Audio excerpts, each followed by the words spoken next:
Hi everyone, welcome to this week's video lecture. For this week's topic, we're going to be covering modeling uncertainty. Now, modeling uncertainty on its own is an extremely extensive topic, and there could be a course designed on this one particular topic itself. But because we don't have a lot of time to dedicate to this topic, we're only going to talk about it from a broad perspective, and the scope of the contents of this module are directly related to the next module, module 5, which is on statistical inference. So all the concepts that we learn under this module are going to be applied in the next module, statistical inference. But because this topic itself is a relatively big topic, we might skip some parts of it since we don't have enough time to go deeper into the concept of this topic, but I'll try to do my best to cover a broad overview of everything that is involved in modeling uncertainty. That means we might be skipping some parts towards the end of chapter 5. I would definitely encourage you to read the whole chapter, just so that you understand all the examples that are given in there. But for the purpose of this video lecture, I will be skipping some slides that we do not want to put too much focus on for now, as they go slightly deeper. But I did keep the whole slide deck, which is almost 100 slides, for your information and for your reference in case you want to dig deeper and know more about those concepts. Like I said, this is more of a two-part module where we'll cover the first part this week, and then we'll talk about the applications of what the concepts we are learning for next week. So let's start off with the definition of probability. Now, probability is a common mechanism for modelers and for analysts to introduce uncertainty into their models. Uncertainty is always going to be there for decision makers, and it brings about this risk of being unplanned or unprepared for outcomes that we may not see coming. So the only way to reduce that risk or hedge against that risk is to consider all possible options, and then assign a likelihood function or a probability of each of those outcomes, so that we are prepared and we know that if this certain outcome is highly probable, we plan our moves according to that. But if there is an outcome, even with a small probability, we should still have a plan of action in case that outcome shows up, because it has a non-zero probability. So probability, as we recall from our previous statistics classes or from your previous work experience, is a numerical measure of likelihood of an event. It's extremely helpful in providing additional information about the event, and the probability distribution that we talk about in this chapter refers to a random event which we're not exactly sure the outcome for, but we have a list of outcomes that we think are possible out of that event. So we assign a probability to each of those outcomes, and essentially that's what a probability distribution is, because it gives you the list of exhaustive outcomes and their associated probabilities with it. Think of it like a histogram, maybe. That's the closest example to a probability distribution. In a histogram, you have your events or the possible outcomes on the x-axis, and on the y-axis you have the frequency of those outcomes, which we can then use to calculate probabilities of those outcomes. This can be explained further when we go into an example for this, but for now just think of probability distributions like more complex or advanced histograms. Let's define a random event for the purpose of this module. A random event or a random experiment is a process that generates well-defined outcomes.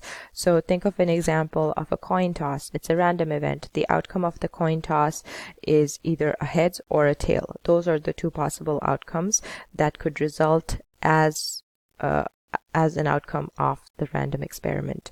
Or even rolling a die, there are 6 possible outcomes, 1 through 6, and any one of those could occur once the experiment is completed. So when you assign a probability to each of those outcomes, you have something what we call a probability distribution. Now both these examples are related to discrete probability distributions. That's because each outcome can be listed on your fingertips. It's separate from the other outcome, and there are instances, especially in real life, when outcomes cannot be separated from each other, and those are continuous random events. So we're going to talk about those later in the lecture. Let's take an example of a discrete probability distribution. So the example we're considering is for California Power and Light Company. CPL is starting a new project, and it's designed to increase the generating capacity of its plants in Southern California. Now, the time to complete the project is uncertain. It's unknown, but we have past data. We're assuming that this past data can help us determine what the expected time to complete this project will be. And from this past data, we can see what the frequency of the completion for the project looks like for each of these completing times. So 8 months, 9 months, 10 months, 11 months, or 12 months.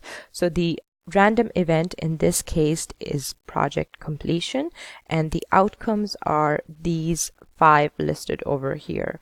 The project can either be completed in 8 months, 9 months, 10 months, 11, or 12 months. In the next slide, what you see is a frequency distribution for the listed outcomes that we have, and what the past projects have looked like around those frequency times. So in the past, 6 projects have been completed out of 40 projects in 8 months, whereas 12 projects have been completed out of 40 projects in 9 months. And using these relative frequencies, we're able to come up with an estimate of the probability of outcome. This is a more objective way of estimating probabilities, because we're using historical data to estimate probabilities for us. So dividing the frequency by the total number of projects that we're considering gives you the probability of the outcome. And what you'll notice is that the sum of all these probabilities is equal to 1, and that's an essential. If you're having a probability distribution which is mathematically valid, it should sum up to 1. The probabilities of all possible outcomes should add up to a total of 1. Now let's define a new event called C, and we're defining C as the event that the project is completed in 10 months or less. If we go back to our frequency table here, you'll see that there are 3 outcomes which are associated with our event C: completion time of 10 months, completion time of 9 months, and completion time of 8 months. So in order to get the full probability of completing the projects in 10 months or less, we have to add the probabilities of each of these 3 events which fall into our definition for C to get to the probability for C, which ends up being 0.15 plus 0.25 plus 0.3 equals to 0.7. So there's a 70% chance that the project will be completed in 10 months or less. Now let's talk about some of the basic relationships of probability. Here we're going to talk about the ways you can add probabilities of certain events.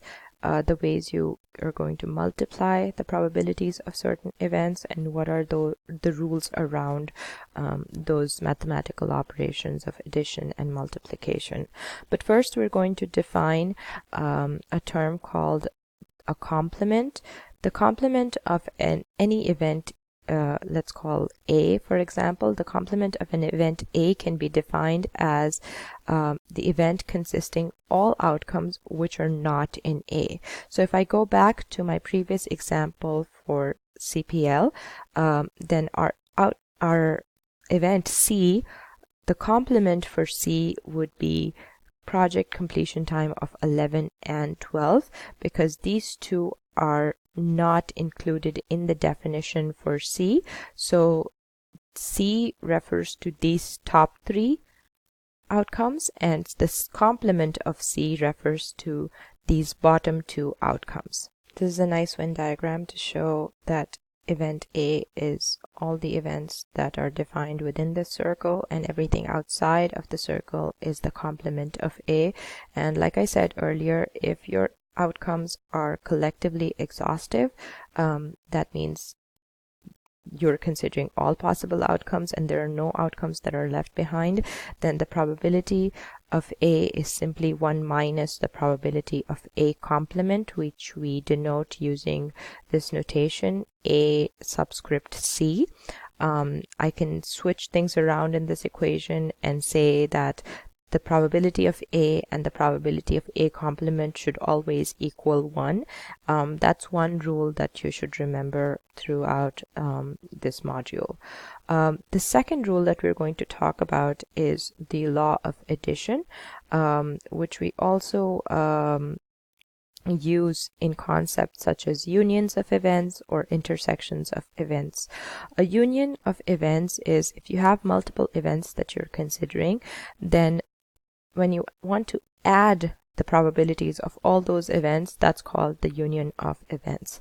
And that can refer to the probability of any of those events happening, whereas the intersection of events refers to the probability of both those events happening simultaneously. So this is sort of the probability of, if we're considering two events A and B, the intersection would refer to the outcomes which end up happening both in A and B.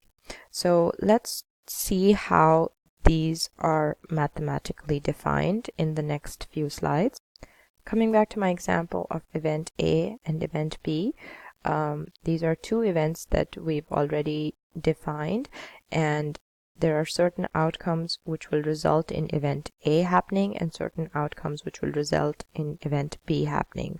The Venn diagram shows that if you consider the blue space that is shaded in this Venn diagram, that refers to the union of A and B, which means that it refers to the probability of either event A happening or event B happening. So you're considering the probability of both those events happening. If you just look at this middle portion, which is common between A and B, that refers to the intersection of events, which means that if these outcomes happen, then we can say both event A and B occurred simultaneously. If we have the case that we saw in the previous Venn diagram where A and B had common outcomes across both of them, then finding out the union of A and B, the probability of A or B happening, is calculated with this formula where we add up the probability of A and the probability of B, but we subtract the intersection of both those probabilities from this sum. The reason why we subtract the intersection is so that we don't double count the shaded the region which is common to both A and B, because they're already included in both probability of A and probability of B. So we have to subtract it once so that we're not double counting. There is a special case where you don't have to subtract this intersection, and that refers to events that we call mutually exclusive. Mutually exclusive events are events that cannot happen at the same time, so they do not have any outcomes in common. common. The Venn diagram for mutually exclusive events would look like this. Either event A can happen or event B can happen. There are no common outcomes across these two events, which means that no possible outcome will result in A and B happening at the same time. For mutually exclusive events, if you want to find out the probability of union of A and B, you can just simply add the probability of A with the probability of B. You don't have to subtract any common outcomes from it. And that's what you see over here. So the probability of A union B, given that A and B are mutual, is equal to the probability of A plus the probability of B. Next, we're going to talk about conditional probability. Conditional probabilities are extremely important when we're modeling uncertainty. The reason for that is conditional probabilities give us extra information. They give us additional information which we can use to update our previous probabilities. Conditional probability is defined as the probability of one event when another event has already happened. Now, for conditional probabilities to be non-zero, you have to remember that the events that you're considering have to be dependent. If the events are independent, conditional probabilities are just equal to individual probabilities that we saw earlier, probability of A, probability of B. But conditional probabilities are defined or are non-zero only for events that are dependent on each other. So for example, if A and B are dependent on each other and we already know that B has happened, how does that change the probability of A? Because the outcome of A is dependent on the outcome of B. For this particular concept, we're going to use the example of Lancaster Savings and Loan. They're a bank who are interested in mortgage default risk, and they're interested in whether the probability of a customer defaulting differs by marital status. So the two events in this case for this particular example are, number one, whether or not the person will default on their loan, and the second event is whether or not the person is married. So those two events, if they are dependent, that means the marital status affecting the default risk, then finding out the conditional probabilities can help us prepare for the situation when we deal with clients who are married versus dealing with clients who are not married. So here in this slide and the next slide, you have your data which is available for home mortgages of customers of Lancaster Savings and Loan. I've also provided the Excel file for this data to you if you want to play around with it. Each row is an observation for one customer. So in total, we have about 25 customers. So this goes from slide 23 all the way till slide 26. For those 25 customers, the information that we have about those customers is their age, their marital status, their annual income, the mortgage amount, and whether or not they would default on their mortgage in the future. So if we summarize the data that we saw, we can put it in a table format. In this case, this is a cross tabulation of marital status and customer defaults on mortgage. On the columns, you see the outcomes for whether or not the person defaults. So they don't default and they do default, the two possible outcomes, and the outcomes for marital status. They are either married or they're single. So counting the number of instances which are common for each of these events individually and together is presented in this table over here. 64 of those customers were married and they did not default. 79 of those customers were married and they did default. So the total number of customers who are married is 143. If you go to the second row, 116 customers were single and they did not default, and 41 customers were single and they did default. So the total number of single customers we have is 157. So adding these two up should give us our total sample size of 300. The same goes for the column totals as well. If you add the number of people who are married and did not default and are single and did not default, it'll give you a total of 180, which means that the total number of no defaults is 180 out of 300. This table is a good way to get the estimates for the probability of default, not default, and the probability of married or single.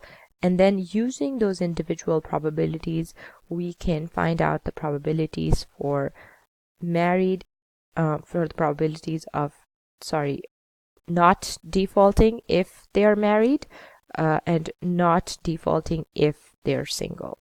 If we just look at the totals from the columns, 120 out of 300 would be the probability of defaulting, irrespective of their marital status, and 180 out of 300 would be the probability of not defaulting, irrespective of their marital status.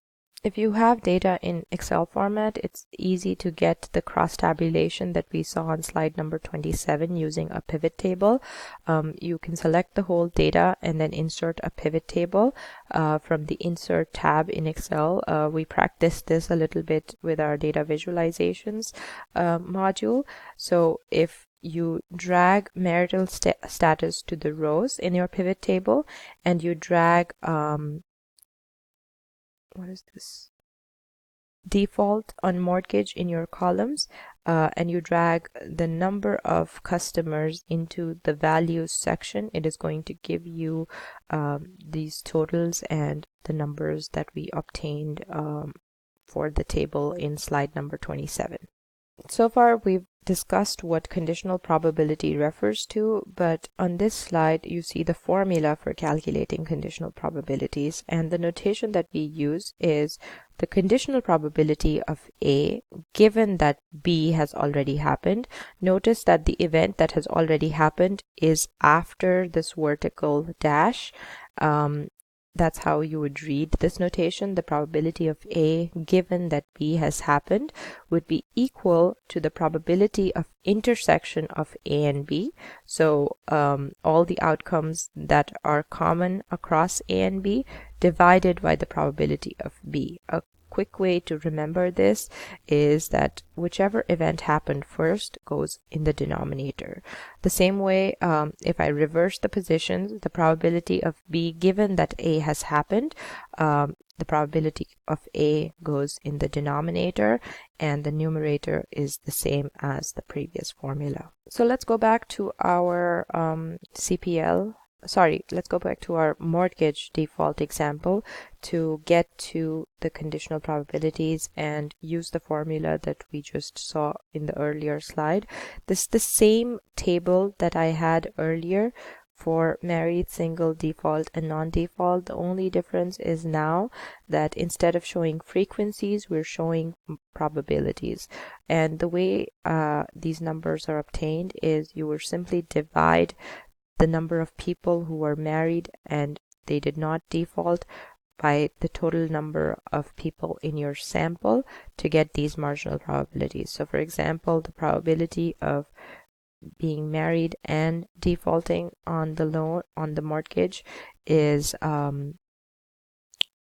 79 out of 300, which equals to 0.2633, and the probability of being married overall without the default or no default option is just 0.476, which is calculated by dividing 143 by 300. So that's how you got these probabilities, and we're going to use these probabilities to get the probability of conditional probability of defaulting if we already know that the person is married. So if you want to find out the probability of defaulting, given that you know that the person is married, you're going to apply the same formula. The probability of D, given that M has already happened, is equal to the probability that M intersection D, M and D have happened together, divided by the probability of M. The probability of M is the marginal probability of the customer being married, and on the top you have the joint probability of the customer being married and defaulting on their loan. We're going to take these numbers directly from the table. We know that the probability of being married and defaulting is 0.26, and we divide that with the probability of being married, which is 0.47. This way we get an updated probability for defaulting, given that we know that the person is married. Now, this is the fundamental formula for a lot of adaptive learning models, because the learning models, they learn from new information and they keep updating models, and that's how a lot of AI models are also structured, is they learn from new information that comes in and they keep updating the probabilities of events based on other events that have happened and these events are dependent on. However, there could be instances where events are not dependent on each other. So if events A and B are independent, then the conditional probability of A, given that B has already happened, is equals to the probability of A, because whether B happens or doesn't happen, it has no effect on event A. So the marginal probability of A remains the same. For the case when events are independent of each other, if we're finding joint probabilities, you can use marginal probabilities to calculate joint probabilities. So probability of A and B happening could just simply be the multiplication of probability of A and probability of B. But if A and B are not independent, which means they are dependent, then we would have to apply the conditional probability formula to get this intersection event. This formula is also called your Bayes theorem, and a lot of the times you're going to come across the term Bayesian analysis or Bayesian models. The reason why they're called Bayesian is because the foundation of that analysis is based on this formula, that the probability of A and B happening is equal to the probability of B happening first, multiplied by the conditional probability of A happening, given that B has already happened. So we're just switching the spots around in the previous formula that we saw. In the next few slides, what you see are just elaborations of the Bayes theorem and how it can be expanded to incorporating multiple events, not just two events, and further expanding the formula into different possible options so that we can use it for multiple scenarios. Obviously, I don't expect you to derive all these formulas on your own, but it's just good to see how the relationships change when you add multiple events into the mix. Next, we're going to talk about random variables. Now, random variables are quantities whose values are not known with certainty. So probability is extremely important in modeling those random variables, because it gives us an idea of expectation, whether or not we can expect a certain value and what are the chances of that value, this random variable taking that value. Random variables can be defined into two categories. The first category is a discrete category, and the second one is continuous. So for example, your letter grades A, B, C, D, those are discrete random variables, because if you get an A, it's different from a B. B is different from a C. However, continuous random variables fall in the continuous number line. So for example, one sec. Sorry, I was getting a call. So for continuous random variables, an example for that would be the amount of rainfall. Now, the amount of rainfall can never be measured in the exact terms, because I can keep inventing new machines that would measure it more precisely to, let's say, 4 decimal places, 5 decimal places, 6 decimal places. So the number can keep going on, which is why it's continuous.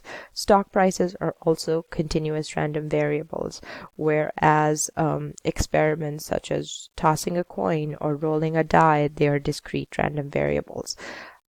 When we assign probabilities to these random variables, whether they're discrete or they're continuous, we create a probability distribution for both those cases. When we create a probability distribution for a discrete random variable, we create something called a probability mass function, which provides the probability for each value of the random variable. We can represent that graphically in this way. So the probability of mortgage default, where 0 is not defaulting and 1 is defaulting. The probability of 0, which means the probability of not defaulting, is 0.6, and the probability of not defaulting, the probability of defaulting is 0.4. Combined, they're both equal to 1. So we've listed all possible outcomes of the random event of mortgage loan payoff. One outcome is to not default, the other outcome is to default, and then their associated probabilities. So this represents the probability mass function. When we talk about discrete random variables, we also talk about expected values of these discrete random variables, and the expected value refers to the mean of the random variable, which is a measure of the central location for the random variable. Where are most of these values centered around? Mathematically, it's denoted as E of x, where x is the random variable. So if my random variable was called m, this would be written as E of m. Generally, the notation that is used to denote expected values is the Greek letter mu, and that's calculated by multiplying each random variable outcome x with its associated probability and then adding those up across all possible outcomes. So for example, over here, this is the calculation of expected value for number of payments made per year by the Lancaster Savings and Loan Mortgage customer. The customer is either going to make 4 payments, 12 payments, or 24 payments, and these are the probabilities associated with each of those payment numbers. If you multiply each of those payment numbers with their associated probabilities and add up those products, you get the expected value for the number of payments the customer is going to be making. So you can expect the customer to make about 14 payments rounded up for their mortgage loan. Another important concept when we talk about probability distributions after we've calculated expected values is the variance of probability distributions. Variance is a measure of spread or a measure of variability. It measures how far away your values are from each other. If you have random variable values which are close to each other, then you say that the variance is small. And if you have random variable values which are far away from each other, then the variance is really high. So for example, if I take your score from exams or assignments and the scores across multiple students are very different, then the variance of the class scores would be really high because each student is getting a really different score compared to the other students. In order to calculate variance, since it's a measure of spread, you first find out how far away it is from the expected value, square up that difference and multiply it with the probability to get the product, and the sum of these products would be your variance. Now, you don't have to remember this formula because we have softwares and tools which have inbuilt functions that are going to calculate variances for you, but it's good to see how it's calculated because it helps you understand the concept of variance. It measures how far away each value is from the mean or from the expected value. Now in the next few slides, there are some examples for common discrete probability distributions. Sometimes when we have events and we know that they behave in a certain way, we can assume an already established probability distribution for those events, as long as we can reasonably justify why our assumption is valid, and we can take advantage of the formulas that are already established for those probability distribution to be used in analysis. A common discrete probability distribution is binomial. You also have uniform distribution, Poisson distribution, exponential distribution. I'm not going to go over the details of these, but you can always read them in the book chapters and on the slides just to know more about these examples. But essentially, a lot of the modeling that we do either uses binomial distribution when we have only two possible outcomes, success or failures. This is true for a lot of gambling games that are played. It's also true for a lot of experiments where either the experiment is a success or a failure. Poisson distribution, again, either the discrete version or the continuous version, is mostly used for modeling wait time. So for example, when you call AT&T for a customer service call or tech support call, the wait time that you have to face before you get to talk to a representative is distributed according to the Poisson distribution. So that's what the assumption is most of the times. Exponential distribution is also another common type of distribution, and that's usually used for models where we are modeling service time. So for example, if you go to a store, how much time does it take for the service person to complete your request? Normally for those situations, exponential distribution is assumed. Now let's talk more about continuous probability distributions. We established the fact earlier that random variables can either be discrete or they could be continuous. If the outcomes are separate from each other, they're discrete. If the outcomes fall on a continuous line, then they're continuous probability distributions. And similar to discrete probability distributions, we have the same concept of the probability mass function for continuous probability distributions, which we refer to as the probability density function, because that denotes the probability of each possible outcome of the random variable.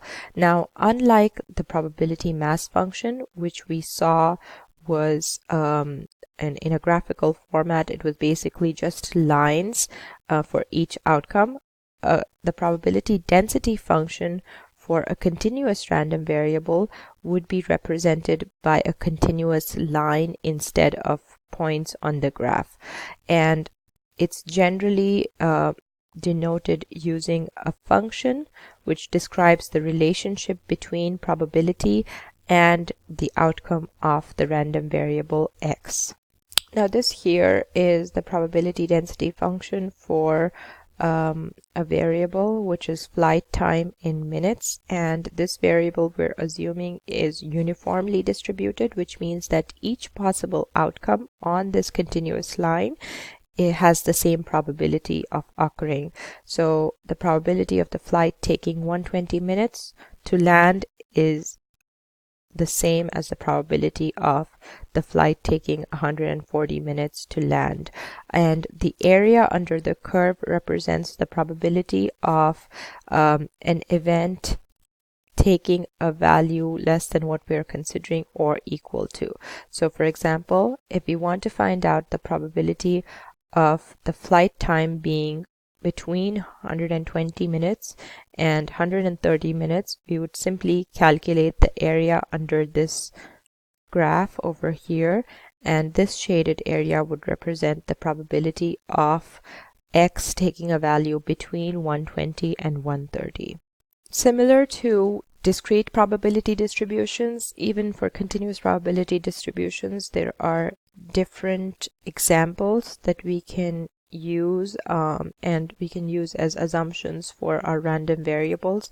One probability distribution which is fairly common and most of us have probably used or are aware of is the bell-shaped normal distribution. This is also called your Gaussian distribution.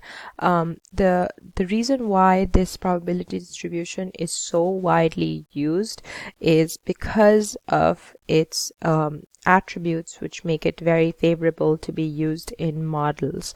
One attribute which is particularly helpful and makes the whole modeling process simpler is that if you know the mean of your random variable and the standard deviation of your random variable, just these two numbers, you can recreate the whole probability distribution, which means that a normal probability distribution, which is a symmetric bell-shaped curve, it's symmetric around the mean, which means that if I fold this curve around the mean at this line where the mean is, then this line will fall exactly on this line.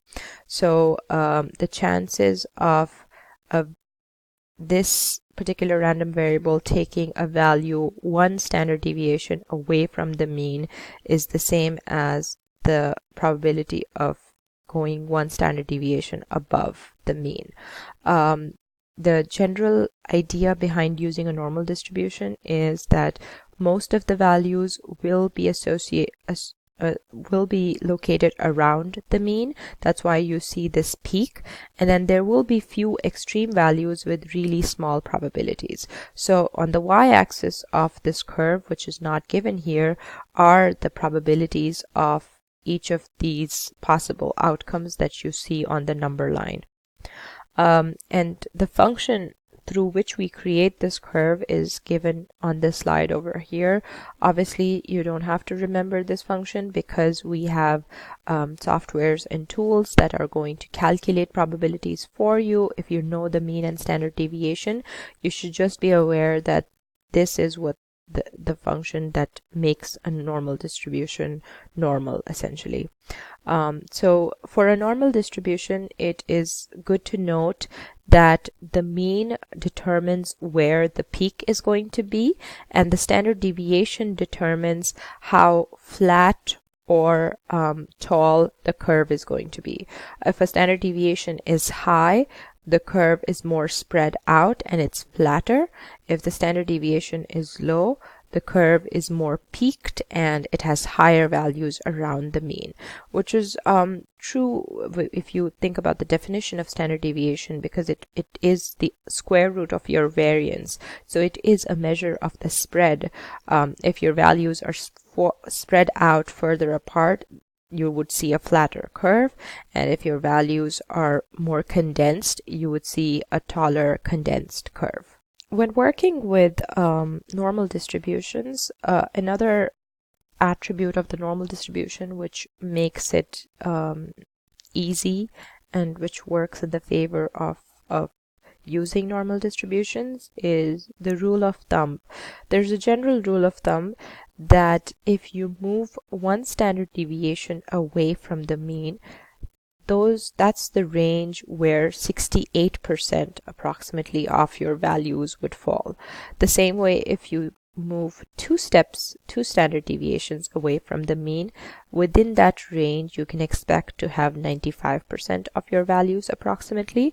And if you move 3 standard deviations away from the mean, within that range you can expect to see 99.7% of your values. So it provides a good heuristic as to estimate what kind of probabilities you're expected to see as you move away further from the mean. Now, like I mentioned earlier, normal probability distribution is commonly assumed for a lot of random variables that we model.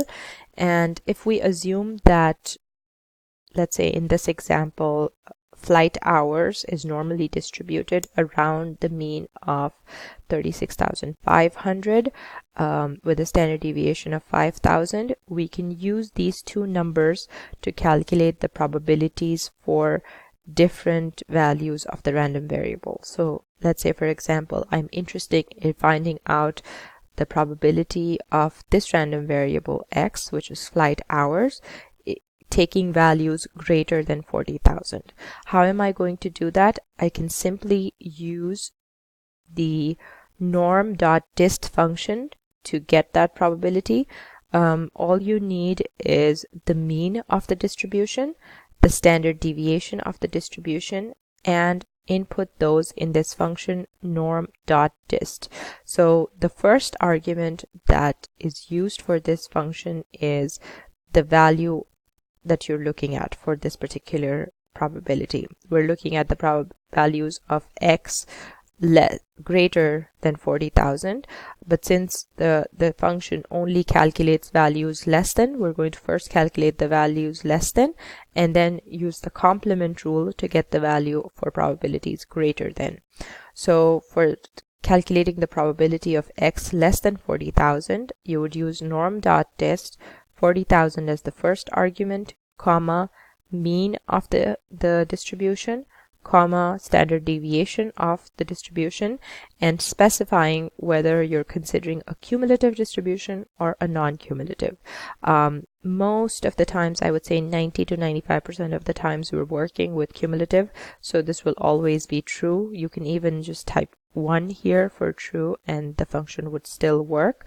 Once you get this probability, you can subtract it from 1 to get the probability of x greater than 40,000. There are a couple of more examples of using this function in the slide deck as well as in the book.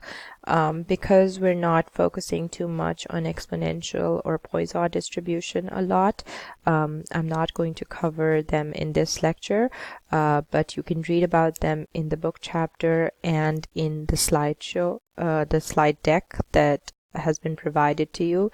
The mortgage default data is also provided in Excel format in case you want to create pivot tables for that and play around and calculate joint probabilities and marginal probabilities.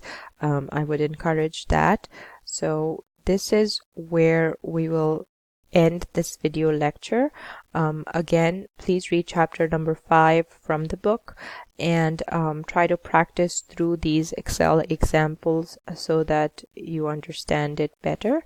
The next module is going to be on statistical inference, where we are going to directly use all these concepts in the process of hypothesis testing.